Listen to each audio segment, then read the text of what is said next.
وَلَقَدْ يَسَّرْنَا الْقُرْآنَ لِلذِّكْرِ فَهَلْ مِن مُّدَّكِرٍ۔ الحمد للہ رب العالمین والصلاة والسلام علی سید الانبیاء والمرسلین، اما بعد فاعوذ باللہ من الشیطان الرجیم، بسم اللہ الرحمن الرحیم۔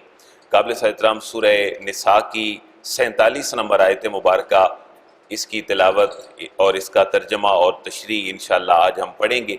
یا ایھا الذین اوتوا الکتاب آمنوا بما نزلنا مصدقا لما معکم من قبل ان نطمس وجوہا فنردها على ادبارها او نلعنهم كما لعنا اصحاب السبت وكان امر اللہ مفعولا۔ صدق اللہ العظیم۔ سورہ نساء چونکہ اپنے مزاج کے اعتبار سے مدنی ہے، اور مدنی صورتیں جب نازل ہوئیں تو منافقین اور اہل کتاب دو بہت بڑے چیلنجز تھے مسلمانوں کے سامنے۔ یہ تسلسل جو آیت مبارکہ کا چل رہا ہے گزشتہ آیات مبارکہ کو ملا کر، یہ خصوصیت کے ساتھ تذکرہ ہے اہل کتاب کا۔ اہل کتاب میں دو گروہ تھے، ایک یہودی اور دوسرے عیسائی، اور یہاں پر جو خصوصیت کے ساتھ تذکرہ ہے دونوں گروہوں میں سے وہ یہودیوں کا تذکرہ ہے، کیونکہ مدنی دور میں مسلمانوں کا سب سے زیادہ واسطہ یہودیوں کے ساتھ پڑا ہے۔ جب حضور میثاق مدینہ فرما رہے تھے تو تب بھی وہاں پر ایک میجورٹی جو تھی وہ اہل کتاب میں سے یہودیوں کی تھی، اور جو پرامس تھا یہودیوں کا مسلمانوں کے ساتھ کہ کوئی بھی حملہ کرے گا مدینے کے اوپر تو ہم مل کر دفاع کریں گے، غزوہ خندق کے موقع پر وہ اپنے وعدے سے پھر گئے۔ مسلمان مدینے کے بارڈر پہ آئے جب دفاع کے لیے، تو وہاں یہودیوں نے مسلمانوں کی عورتوں اور بچوں کو تنگ کرنا شروع کیا۔ جب مسلمان اس مشن سے فارغ ہوئے تو پھر اپنی وعدہ خلافی کی بنا پر اللہ کے حبیب نے انہیں مدینے سے باہر بھیج دیا، مدینہ بدر کر دیا، اور وہ جا کر آباد ہوئے خیبر میں، اور 5 میں غزوہ خندق ہوا، اور 2 سال کے بعد فتح خیبر بھی ہو گیا، اور خیبر سے بھی یہودی جو ہیں ان کو بدر کر دیا گیا اور باہر نکالا گیا۔ ان کے کچھ زوم تھے اور کچھ سیلف آرگنائزڈ ان کے عقائد تھے، اللہ ان کے ان عقائد کی پہلے تو ان کو تبلیغ کر کے ان کی ممانعت فرما رہا ہے، اور پھر ڈیبیٹ کا انداز بھی موجود ہے۔ سب سے پہلے ایک بڑا پیارا اصول ہے کسی بھی سپیچر کے لیے کہ وہ کسی بھی بندے کو دعوت حق دے گا تو کس لیول پر دے گا۔ سب سے پہلے وہ جو چیزیں کامن ہیں ان کی طرف بلائے گا، اور یہ قرآن کی بھی سنت ہے، اللہ کے نبی کی بھی سنت ہے۔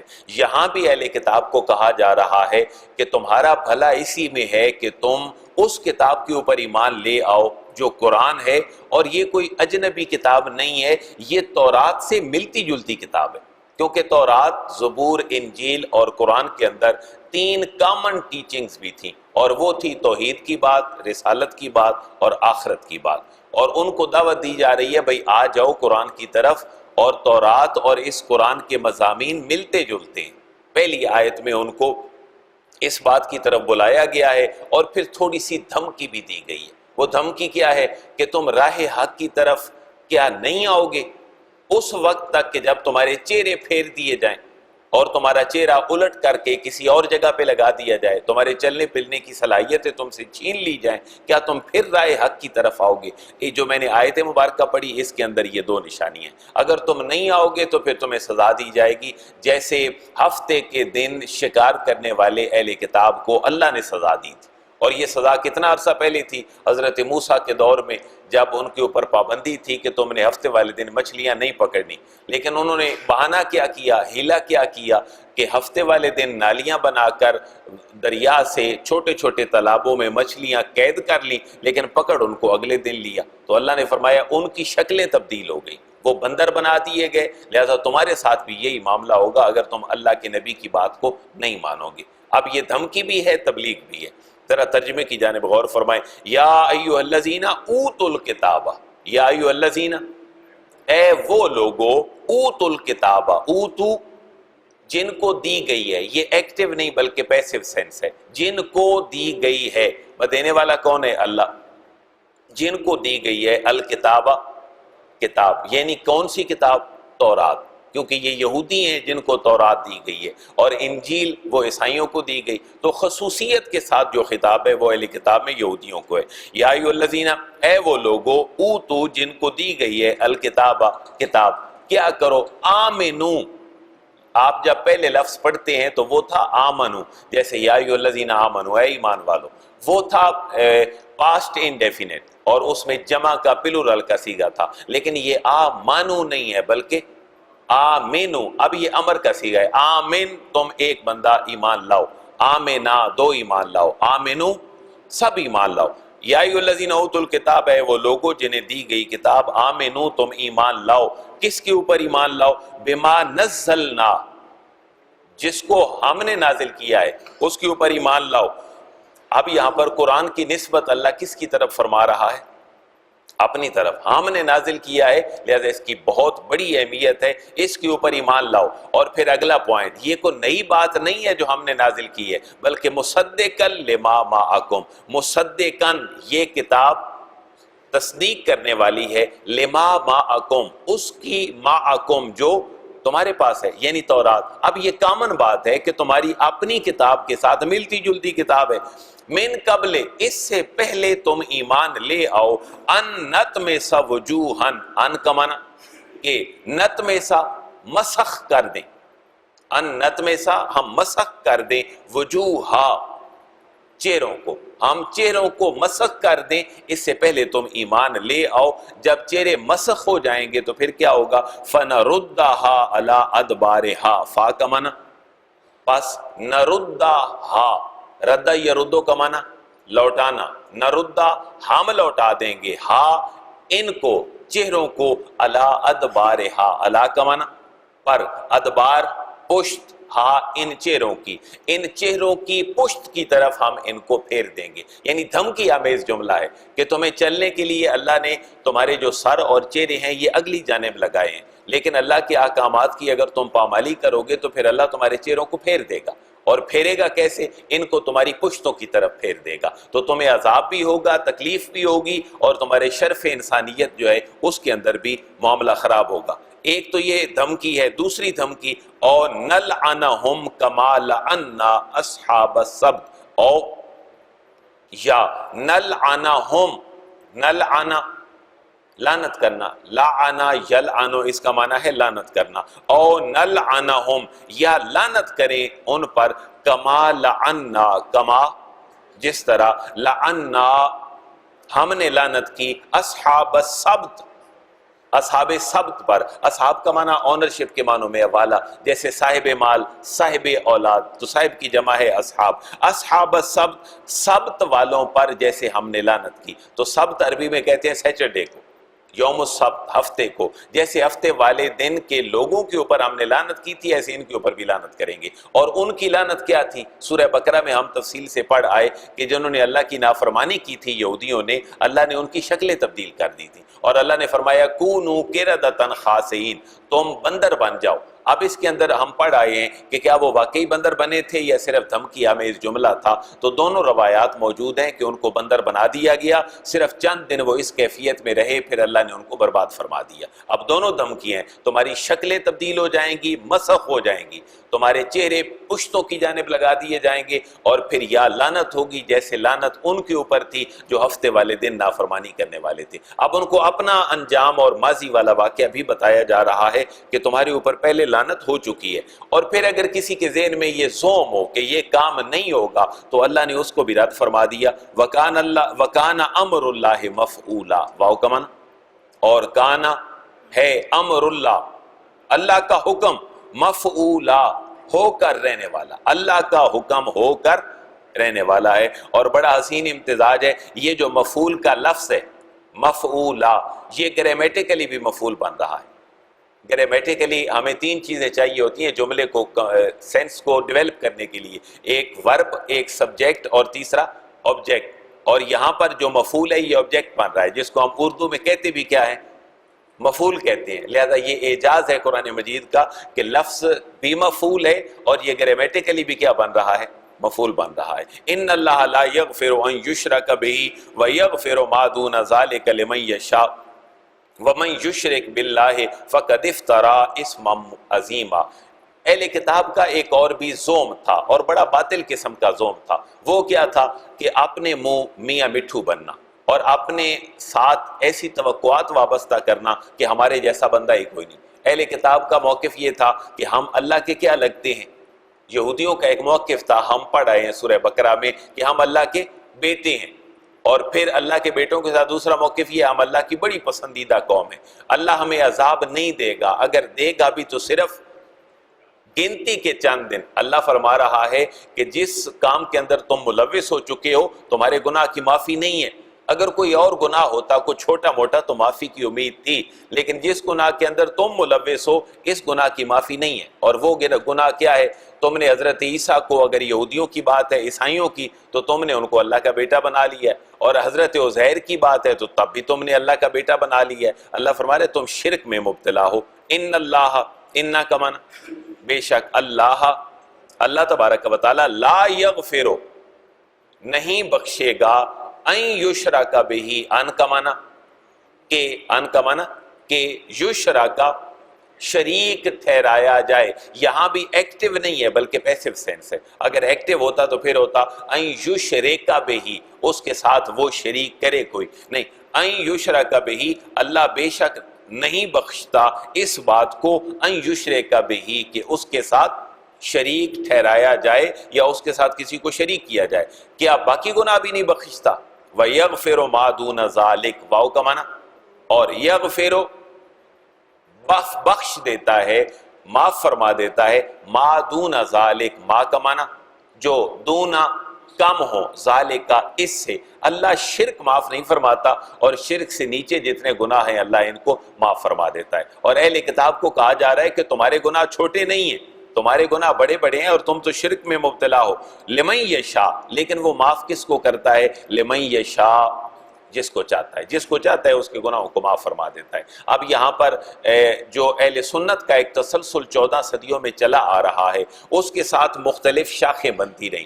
تاریخ میں ایک ایسا گروہ بھی رہا ہے جس کو معتزلہ کہتے ہیں، آپ اس کا ترجمہ اس معاملے میں بھی لے سکتے ہیں کہ وہ ریشنلسٹ ہیں، ہر معاملے کو عقل کے پیمانے پر ناپتے تھے، اور ابتدائی ادوار میں تھے، آج بھی اس کی شکلیں تبدیل شدہ موجود ہیں۔ ان کا موقف یہ ہے کہ گناہ کبیرہ کرنے والا انسان کبھی بھی نہیں بخشا جائے گا، لیکن اہل سنت کا موقف یہاں سے واضح ہو رہا ہے کہ اللہ نہیں بخشے گا صرف کس کو؟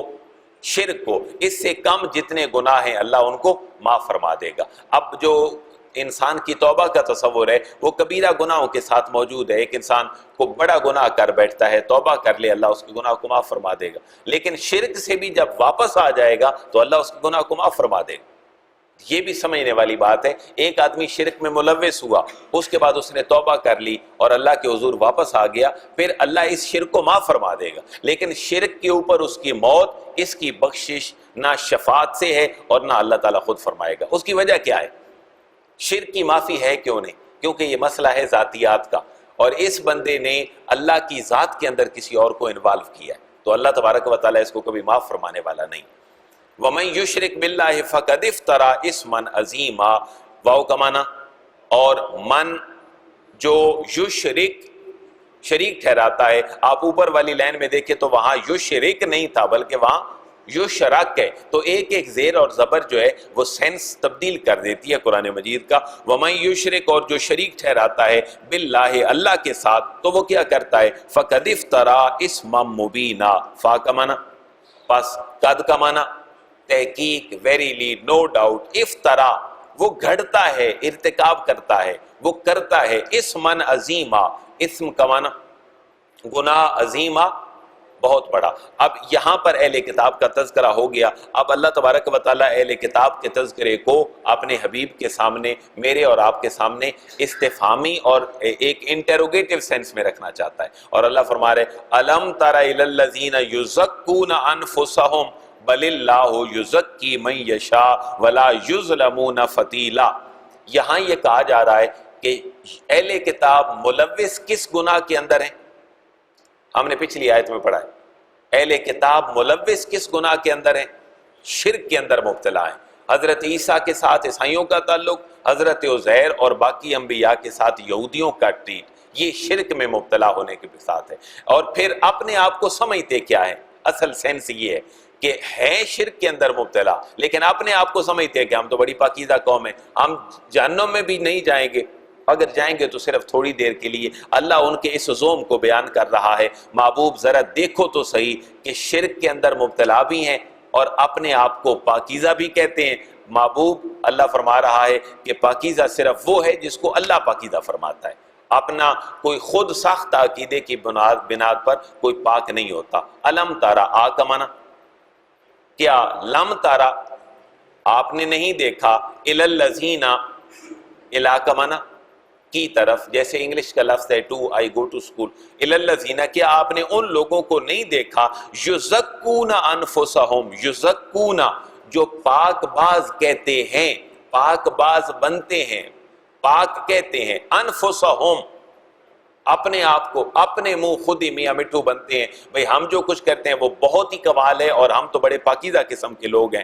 تو اللہ اس اپنے خود ساختہ عقیدے کو رد فرما کر یہ فرما رہا ہے بل اللہ یزکی من یشاء، بل کا معنی بلکہ اللہ تبارک و تعالی یزکی پاک فرما دے، پاک باز بنا دے، پاک باز کہہ دے، من یشاء جس کو وہ چاہے، ولا یظلمون فتیلا، اور یہ کرتے تو شرک ہیں، پاک باز بھی خود کو کہتے ہیں، اور پھر اللہ سے یہ امید نہ رکھیں کہ ان کو ریوارڈ بہت کوئی بڑا ملے گا، اور میں نہیں، ولا یظلمون فتیلا، واو کا معنی، اور لا یظلمون ان کے اوپر ظلم نہیں کیا جائے گا۔ آج اتفاق سے یہ سارے ورب ایکٹیو سینس میں نہیں بلکہ پیسو سینس میں آ رہے ہیں، ولا یظلمون اور ان کے اوپر ظلم نہیں کیا جائے گا، فتیلا کھجور کی گٹھلی کے ریشے کے برابر بھی ان کے اوپر ظلم نہیں کیا جائے گا۔ اب مثال دیکھیں، کھجور کی گٹھلی کے ریشے کے برابر، اب وہ ریشہ کیا ہے؟ آپ جب بھی کھجور کھولتے ہیں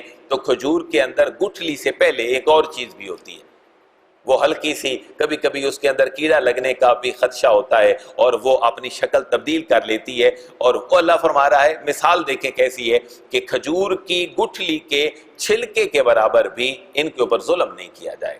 جو انہوں نے کیا ہے بالکل تمام کچھ فیڈ ہو رہا ہے، کچھ سی سی ٹی وی ایسے لگے ہوئے ہیں کہ تھوڑی سی بھی جو ہے وہ کمی بیشی کا تصور نہیں ہے، جو ہو رہا ہے ریکارڈنگ ہے، قیامت والے دن ان کے منہ کے اوپر مار دی جائے گی۔ انظر کیف یفترون علی اللہ الکذب وکفی بہ اثما مبینا، اللہ اپنے محبوب کو پھر دعوت دے رہا ہے، انظر دیکھیے، محبوب نظر فرمائیے، غور کیجئے، کیف یفترون کیف کیسے، یفترون گھڑتے ہیں، اللہ اللہ کے حوالے سے اللہ پر، الکذب جھوٹ، اللہ کے اوپر کیسا جھوٹ گھڑتے ہیں کہ اللہ باپ ہے، اللہ بیٹا ہے اور فرشتے اللہ کی بیٹیاں ہیں، یہ سب عقائد اہل کتاب کے ہیں۔ وَكَفَى بِهِ اسْمًا مُبِينًا، واو کا معنی، اور کفا کافی ہے، بہی ان کو ان کے لیے، اسم مبینہ یہ کھلا گناہ، یہ کھلا گناہ ان کے لیے کافی ہے، یعنی ان کی پکڑ کے لیے کافی ہے۔ انسان اپنے گناہوں کی وجہ سے پکڑا جاتا ہے، اللہ فرما رہا ہے یہ گناہ جس کے اندر یہ مبتلا ہے، اور پھر اتنا بڑا گناہ یہ ہے کہ گناہ کیا ہے اور گناہ کا احساس نہیں۔ سمجھنے والی بات یہ ہے کہ گناہ کیا ہے لیکن گناہ کا احساس نہیں ہے، یہ ڈبل گناہ ہے، لیکن گناہ کر کے گناہ کا احساس یہ توبہ ہے، اور پھر ندامت یہ پھر اس سے اگلا مرتبہ ہے۔ اور یہ بڑا پیارا جملہ ہے کلام الہی کا کہ وَكَفَى بِهِ اسْمًا مُبِينًا، جیسے آج کل ہم میڈیا پہ لوگوں کی سزائیں اور لوگوں کے کیس سن کے ایک جملہ عموماً بولتے ہیں بھئی ان کے لیے یہ کیس کافی ہے، ان کو لے ڈوبے گا، ایک کو نہیں، دو کو نہیں، پورے خاندان کو۔ یہی معاملہ اللہ بھی کہہ رہا ہے وَكَفَى بِهِ اسْمًا مُبِينًا، ان کے لیے یہ گناہ کافی ہے کہ گناہ کرتے بھی ہیں اور گناہ کو مانتے بھی نہیں ہیں، اور کہتے ہیں بھئی ہم تو بڑے اچھے لوگ ہیں، ہم پاکیزہ قسم کے لوگ ہیں، ہم نے کیا ہے، وَكَفَى بِهِ اسْمًا مُبِينًا، ان کے لیے یہ گناہ ہی کافی ہے۔ أَلَمْ تَرَ إِلَى الَّذِينَ أُوتُوا نَصِيبًا مِنَ الْكِتَابِ يُؤْمِنُونَ بِالْجِبْتِ وَالطَّاغُوتِ وَيَقُولُونَ لِلَّذِينَ كَفَرُوا هَؤُلَاءِ أَهْدَىٰ مِنَ الَّذِينَ آمَنُوا سَبِيلًا۔ تھوڑا سا اس کا شان نزول سن لیں اور پھر اس آیت کے اوپر ہی ہم آج کی اس گفتگو کو وائنڈ اپ کرتے ہیں۔ اللہ فرما رہے محبوب ان کے اور آپ لچن تو دیکھیں، وہ کیا ہے؟ اللہ کے حبیب کی پیدائش مکہ میں ہوئی یا مدینہ میں؟ مکہ میں۔ کتنے سال مکہ میں رہے اعلان نبوت تک؟ 40 سال۔ اعلان نبوت کے بعد کتنا عرصہ رہے؟ 13 سال. پھر کہاں تشریف لے گئے؟ مدینہ طیبہ. مدینہ طیبہ جب گئے تو 53 سال سے عمر زیادہ ہو چکی ہے. اور مدینہ کے اندر چیلنج کن مذہب کے لوگوں کے ساتھ ہے؟ یہودی. اب وہاں یہودیوں نے یہ سوچا کہ ہم ان مسلمانوں کا کیا کریں، ہمارے تو جوڑوں میں بیٹھ گئے. وہاں ایک گروہ پورا نکلا اور وہ آیا مکہ میں. ذرا یہ پورا شان نزول آیت کا دیکھیے گا، پھر آپ کو اس کی بہتر سمجھ آئے گی. ایک پورا گروہ یہودیوں کا کعب بن اشرف کی سرپرستی میں مدینہ سے مکہ آیا اور مکہ کے لوگوں کو کہتا ہے بھئی ہماری کچھ مدد کر دو، یہ جو مدینہ کے اندر مسلمان تمہارا مکہ چھوڑ کر گئے ہیں انہوں نے تو ہمارا جینا دو بھر کر دیا. اب وہاں پر گفت و شنید ہوتی ہے اور اہل مکہ تیار ہوتے ہیں کہ ہم تمہارے ساتھ چلیں گے. کعب بن اشرف یہودی کو کہتے ہیں ہم جائیں گے اور ہم مسلمانوں کے ساتھ معاملات جملہ کریں گے. وہاں پر گفت و شنید یہ ہوتی ہے کہ اہل مکہ خود مخمصے میں مبتلا ہیں. اہل مکی اور بدو اور عرابی قسم کے جو لوگ ہیں وہ کہتے ہیں کہ ہم تو پڑھے لکھے لوگ نہیں ہیں. کعب بن اشرف کو کہتے ہیں ہم پڑھے لکھے لوگ نہیں ہیں، تم اہل کتاب ہو، یہودی ہو، تمہاری پہچان علم والی ہے، ہمیں بتاؤ کہ غلط کون ہے، ہم غلط ہیں یا وہ غلط ہیں. یعنی 3 گروہ تھے، مکے والے اور پھر یہودی، اور تعلق کس کے ساتھ ہے؟ مسلمانوں کے ساتھ. مخمصے میں مبتلا یہ ہے. ابو سفیان جیسا بندہ یہ کہہ رہا ہے بھئی ہم ٹھیک ہیں یا وہ ٹھیک ہے، پہلے تم یہ ڈیفائن کرو. اور فیصلہ کس سے کروا رہے ہیں؟ کعب بن اشرف یہودی سے. اب کعب بن اشرف یہودی سے جب گفت و شنید ہوتی ہے تو کعب بن اشرف پوچھتا ہے ابو سفیان بتاؤ تم کیا کیا کرتے ہو تاکہ میں فیصلہ کر سکوں کہ غلط کون ہے. ابو سفیان کہتا ہے ہم اللہ کے گھر کی رکھوالی کرتے ہیں، حرم کے اندر لوگوں کو پانی پلانے کی خدمت بھی سر انجام دیتے ہیں، تجارت بھی کرتے ہیں، لوگوں کا خیال بھی رکھتے ہیں.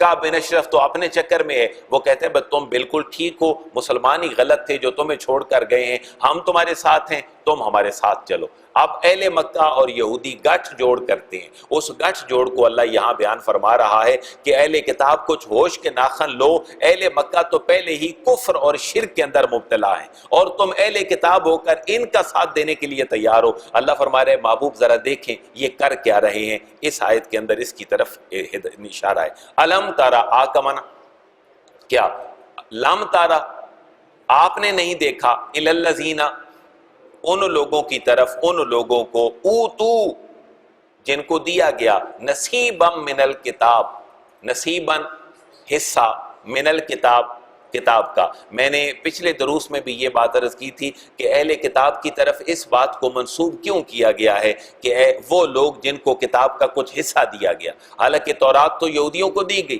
اور انجیل عیسائیوں کو دی گئی، لیکن اللہ فرما رہا ہے وہ لوگ جن کو کتاب کا کوئی حصہ دیا گیا. اس بات کو پلے باندھ لیں کہ حضور کے زمانے کے اہل کتابوں تک ان کے نبیوں کی کتابیں بھی مکمل نہیں پہنچی، بلکہ قرآن کہہ رہا ہے کہ ان کو پوری کتابیں نہیں بلکہ کتابوں کا کچھ حصہ دیا گیا ہے. یہ ان کی جو کمپائلیشن ہے جدید طریقوں پر، یہ سینٹ پال کی اور دوسری یہ باتیں ٹھیک نہیں ہیں. قرآن اس کی طرف انڈیکیٹ فرما رہا ہے. اوتو نصیبا من الکتاب، اے محبوب کیا نہیں دیکھا آپ نے ان لوگوں کی طرف جنہیں دیا گیا ہے کتاب سے ایک حصہ. یؤمنون بالجبت والطاغوت، یؤمنون وہ ایمان رکھتے ہیں بالجبت، جبت کے اوپر، والطاغوت اور طاغوت کے اوپر. جبت کا معنی کیا ہے؟ بتوں کے لیے جبت کا لفظ استعمال ہوتا ہے، طاغوت شیطانی طاقتوں کے لیے استعمال ہوتا ہے. اور بعض مفسرین کی رائے یہ ہے کہ یہاں کعب بن اشرف یہودی ہی مراد ہے کہ ہے اہل کتاب، لیکن گٹھ جوڑ کس کے ساتھ کر رہا ہے؟ کفار کے ساتھ اور مشرکین کے ساتھ. حالانکہ رسول اللہ کی تعلیم اور کعب بن اشرف کی تعلیم توحید و رسالت اور آخرت کے حوالے سے تو بنیادی لحاظ سے ایک ہی ہیں، لیکن یؤمنون جو اعتقاد رکھتے ہیں بالجبت، جبت کے اوپر، والطاغوت اور طاغوت کے اوپر، یعنی مکر و فریب، وہم پرستی، بت پرستی اور جہالت پر جو ایمان رکھتے ہیں. وَيَقُولُونَ واو کا معنی، اور یقولون کہتے ہیں، للذین ان لوگوں کے بارے میں، کفروا جنہوں نے کفر کیا، ہؤلاء یہی لوگ جنہوں نے کفر کیا، اہدا یہ زیادہ ہدایت کے اوپر ہیں، من الذین ان لوگوں کے مقابلے میں، آمنو جو ایمان لائے، سبیلا اپنے راستے کے اعتبار سے. کیوں کہ کعب بن اشرف یہودی ہے، آیا کہاں سے ہے؟ مدینہ طیبہ سے، اور آیا کہاں ہے؟ مکہ کے اندر. اور پھر معاملہ کیا کر رہا ہے؟ ابو سفیان کو یہ کہہ رہا ہے تم ٹھیک ہو، یہ لوگ ٹھیک نہیں ہیں جو رسول اور رسول کے پیروکار ہیں۔ تو اللہ فرما رہے محبوب ان کو دیکھو تو صحیح کہ ہیں اہل کتاب اور پھر کفار کو ترجیح دیتے ہیں، یعنی اہل مکہ کو ترجیح دیتے ہیں ان لوگوں کے اوپر من الذین آمنوا جو ایمان لائے، سبیلا اپنے لائف سٹائل کے اعتبار سے۔ یہ کون لوگ ہیں؟ اولئک الذین لعنہم اللہ، اولئک یہی وہ لوگ ہیں، الذین وہ لوگ ہیں لعنہم جن کے اوپر لعنت فرمائی ہے اللہ تبارک و تعالیٰ نے۔ وَمَن يَلْعَنِ اللَّهُ فَلَن تَجِدَ لَهُ نَصِيرًا، واو کا معنی اور من کا معنی جو یا جس پر یلعن لعنت فرماتا ہے اللہ تبارک و تعالیٰ، فلن تجد فا کا معنی پس لن تجد ہرگز نہیں پائے گا لہو اس کے لیے نصیرہ مددگار، جس کے لیے اللہ لعنت جس کے اوپر فرما دیتا ہے پھر اس کو کوئی مددگار نہیں ملتا۔ تو یہ موضوع مزید آگے چل رہا ہے عملہم نصیبن سے، اور یہ اہل کتاب کا ہی آگے مزید موضوع چلے گا 1-2 دن، اس کے بعد پھر اللہ رسول کی اطاعت کی مزید بات ہوگی، کیونکہ سورہ نساء اپنے مزاج کے اعتبار سے مکی ہے یا مدنی صورت۔ آیات کتنی ہیں؟ 176 آیات مبارکہ ہیں، اور اہل کتاب کے ساتھ ڈیبیٹ اور مسلمانوں کو پھر رائے ہدایت کے لیے مزید جوش اور جذبہ اس صورت کا مرکزی مضمون ہے۔ اللہ ہمیں اس قرآن کو اس کے الفاظ اور معانی کی جملہ گہرائیوں کے ساتھ سمجھنے کی توفیق نصیب فرمائے۔ وما علیہ الا البلاغ۔